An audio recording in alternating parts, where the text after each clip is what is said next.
Welcome to this explainer.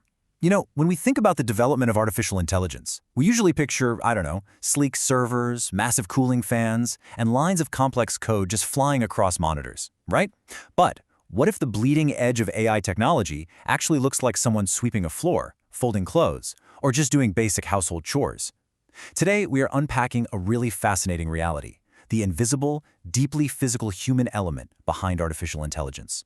We're going to look closely at the workers who are literally training the robots of tomorrow with their own sweat.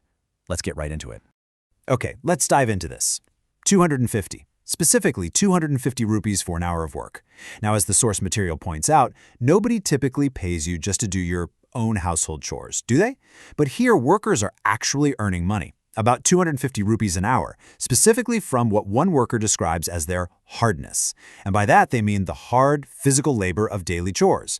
This isn't sitting comfortably at a computer desk typing out algorithms. No way. This is physical, demanding movement. They are being paid to perform manual, everyday actions so that a machine can watch, record, and learn from them. It's just a completely unexpected intersection of traditional manual labor and next-generation tech. But man, this work is not just physically taxing. It comes with a very unique kind of technological frustration.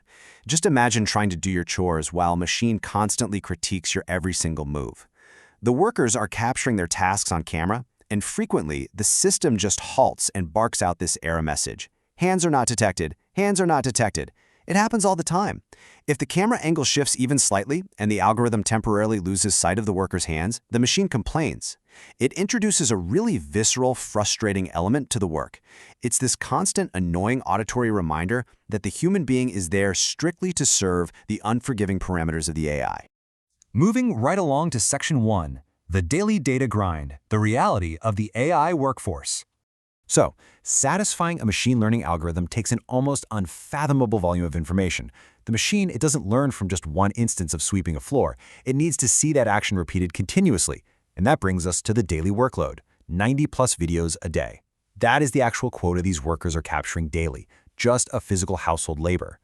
Think about the physical toll that takes on a person's body. This isn't casual recording. This is a highly structured, grueling quota.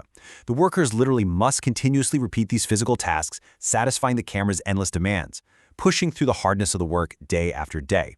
All of this sheer volume is strictly required just to feed the endless appetite of the AI's training phase. Now, what's really interesting about this is how it captures an intense sensory overload, and really a fascinating clash between human patience and machine demands. The quote straight from a worker highlights this tension perfectly. The recording device, their phone, is positioned right near their head to capture the proper point of view. As the worker explains, their ears are right there, the phone is right there, and quote, it's keep on shouting. The worker frankly admits that it's irritating, and you can absolutely see why. It's such a stark dynamic. The human worker is quietly, patiently performing manual labor, while the piece of technology they are actively training is relentlessly, loudly demanding perfection in its data collection right in their ear. All right, on to Section 2, capturing every single angle, the technical methodology of data collection. So why does the AI need so many videos? And what exactly are these workers doing differently in each recording?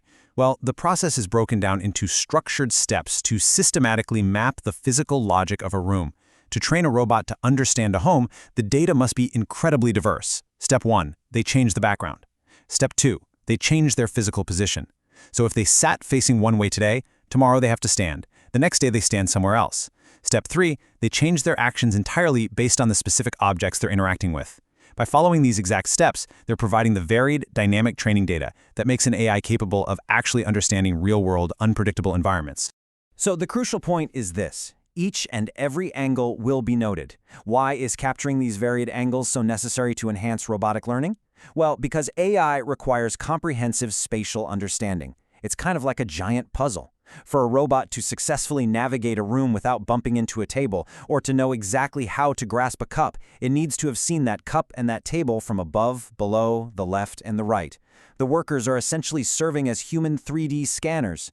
By meticulously changing each and every action and angle, they are directly teaching the machine how to understand depth, perspective, and human movement within a really complex physical space. Which brings us to Section 3, why AI needs humans, the macro picture. And this brilliantly illustrates something important. When we zoom out, it is incredibly easy to think of AI as this independent, self-sustaining entity that just magically learns on its own, right? We're constantly sold this promise of a shiny future full of high-tech robotics and advanced AI that can do our chores and ease our daily burdens. But the current human reality is deeply and inextricably tethered to human beings. To get to that glossy automated future, the industry is entirely dependent on physical human household labor right now. It relies on the literal physical existence of these workers and their manual, repetitive data collection. The futuristic automation we dream of is currently being built, frame by gritty human sweat. Let's move to and see how this builds to a truly profound conclusion from the workers themselves about their role. Without human data and all those can't run. This direct quote absolutely hammers home the core truth of our explainer today. AI is entirely tethered to human existence. Even in a future full of advanced robotics, as the worker noted, human existence still needs to be there at the very foundation. We are the ones feeding the machines the knowledge of what it actually means to move, act, and exist in the physical world. Without this continuous, foundational human data collection, the most advanced algorithms simply cannot function. Which brings us to our final thought. If artificial intelligence inherently requires human existence, human physical movement, and human patience to learn and operate, well, who is really powering the future? Is it the sleek machine, or is it the invisible worker doing chores for 250 rupees an hour with a phone literally shouting in their ear? It completely flips our understanding of artificial intelligence, reminding us that there is nothing truly artificial about the foundation of this technology. It is profoundly, deeply human. Thank you so much for joining me for this explainer, and I will leave you to ponder that exact question.